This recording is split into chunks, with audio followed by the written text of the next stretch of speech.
This replica was built by the late Bob Sleep, and other than the engine, tail wheel, and brakes, is exactly like the original. The Albatross is big, roomy, and easy to fly. I intend to install an original Mercedes engine one of these days because this remarkable reproduction deserves authentic completion. Here we see Joe Williams in formation with our distinctive Sopwith tripe.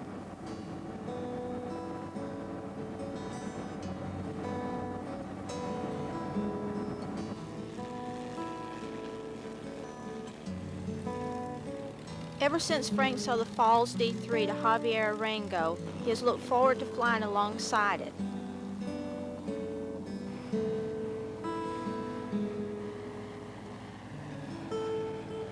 This was typical of the view the crowd enjoyed of continuous low-level flybys.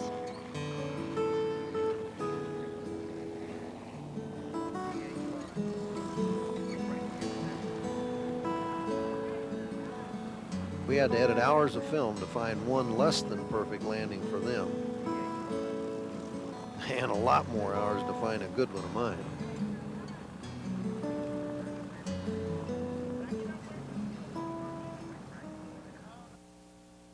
We're in the process of forming a new organization called the First Warplanes, or the First. And its intent is to sort of unite and combine all of the different interests that are out there in this particular era.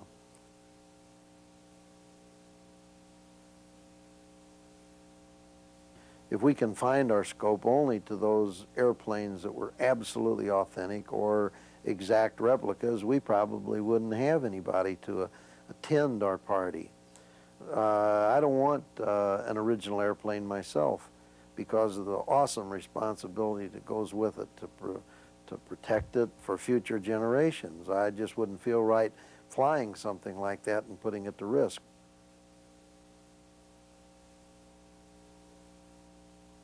Since our objective is to promote public interest in preserving or recreating this era, we welcome anything that works to that end, models or ultralights.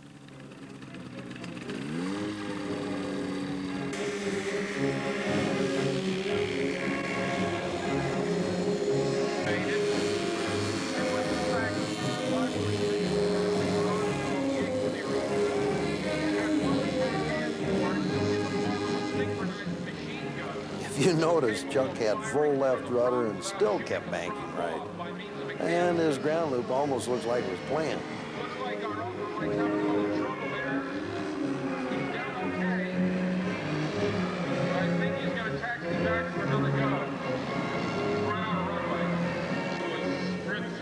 Tom Ellsworth bent his wingtip as a result of a ground loop in front of thousands of spectators. We quickly rebuilt his broken wheel and he flew home just fine.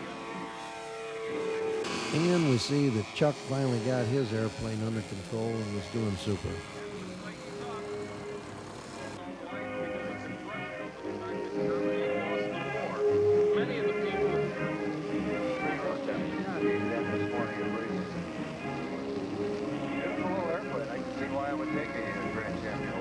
Newport was one of the prettiest aircraft of the war. Right off to the right of the one, we have the Army Morse Scout coming in for a landing.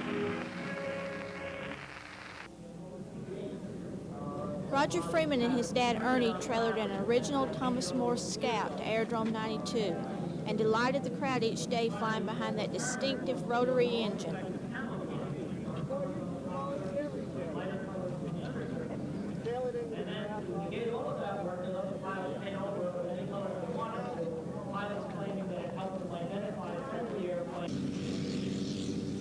I assume he trailered that up for seconds. I don't think he flew it all the way up, did he? That's correct.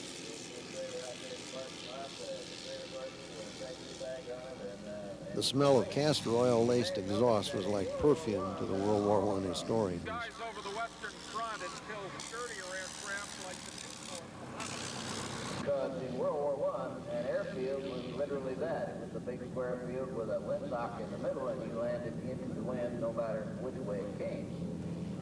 But when it comes to taxiing, that's a whole different ballgame. Now, if you don't have a wing walker to help you on wing tips, Gadsden, you have to. In order to capture this gathering on film, we decided to use an old-fashioned rotary circuit camera.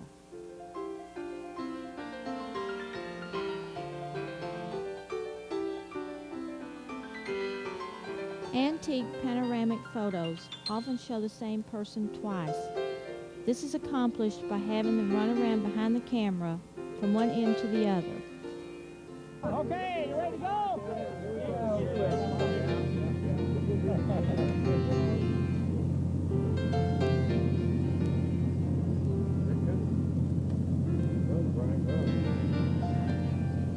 Take off! Hurry, Frank. That's great.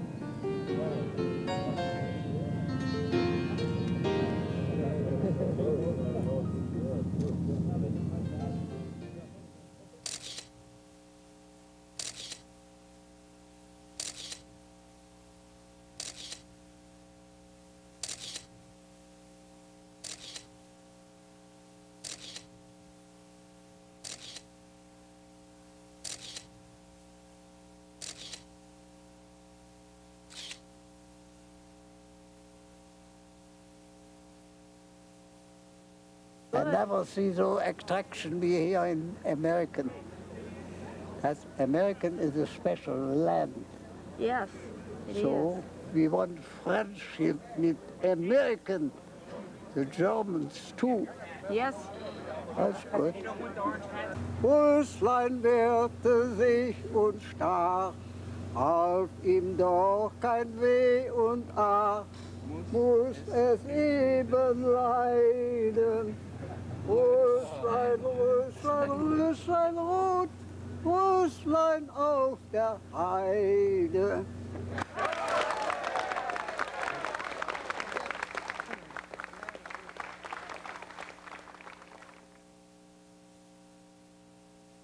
The last night of the flying, we had a final get-together. Even though we were all worn out, everybody seemed to have a good time.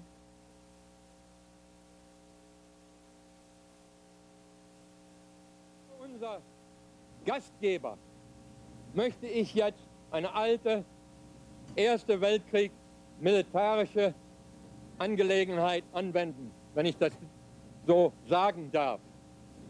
Und wir wollen dreimal Hip, Hip, Hooray! Hip, Hip, Hooray! Lauter Hip, Hip, Hooray!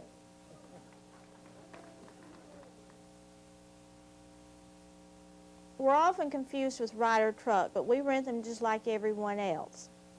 Frank started Ryder International in a garage behind a pizza parlor in 1968. Our company is located in North Alabama on 190 acres of beautiful mountaintop. We have 7 lakes for the employees to fish and picnic. At Ryder International, we invent proprietary products for major corporations. We build functional prototypes, do all of the detailed design, and then produce the products in our modern, state-of-the-art facility.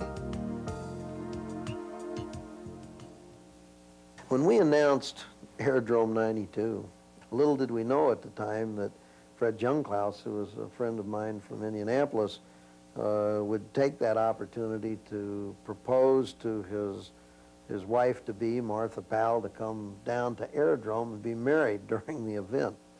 And sure enough, they did. They came down. Well, we're getting ready for the big day.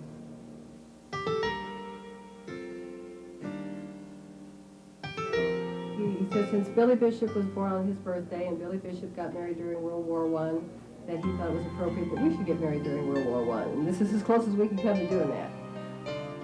Repeat after me. I, Frederick, facing Martha. You and I run for our airplane. You guys hand him the swords. Yeah, hand you the swords, you bring the swords back, or give them to you. If you take them back to Rick Hill. Okay, give them the swords to Sam. Yeah, all right. Okay. Okay? Gentlemen, we got a wedding and a war.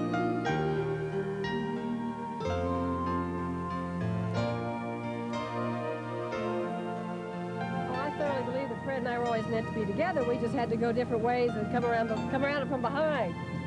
And maybe it just took Frank putting this together to make it happen. And sure enough, they did. They came down and got married, and he immediately, after saying I do and kissing the bride, had to jump into his airplane and rush off to war, a mock war, but he had to rush off.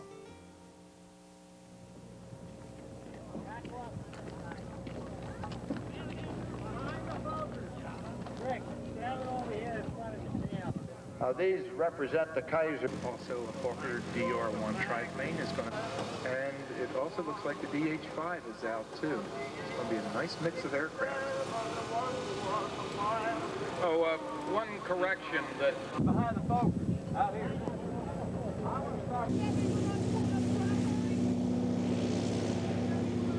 I think that's it. Why don't we just go? Hangars where they're selling souvenirs and information, they're going to be closing very soon. I hate to say, but I dropped almost $100 on books in 10 minutes. Ah, jeez, my wife's going to kill me. But, oh well, that's the way life goes.